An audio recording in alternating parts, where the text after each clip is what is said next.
Kolegovia, sú ešte nejaké otázky? Čo ak pacient má sepsu a antibiotika nezaberajú? Nikdy sa nevzdávať a hľadať antibiotika, až kým telo nezareaguje. A ak telo už nevládze?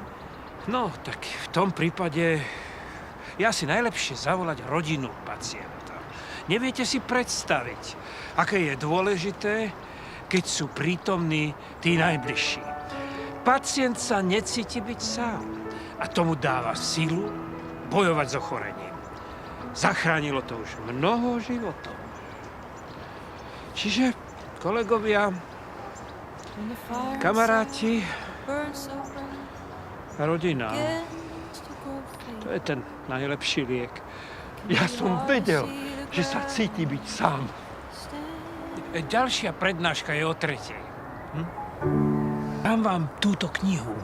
Tu som napísal ja. A obzvlášť si všimnite kapitolu o stentoch. Ďakujem. Držím palce.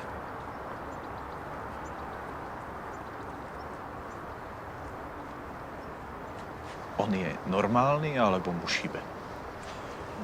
Ako kedy. Je to zase on, keď môže prednášať študentom. Zdá sa, že mu to robí radosť. A kedy budete mať ďalšiu prednášku, pán profesor? Ja prídem. Ale musíte mi priniesť kakávko. Ani sladké, ani horké. Poďakujem. Ja ho najradšej pijem v opere. Vesti la giubba dai venti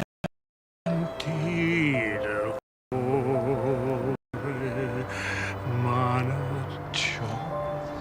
Ale nič, už toho na ňo bolo veľa. Aha.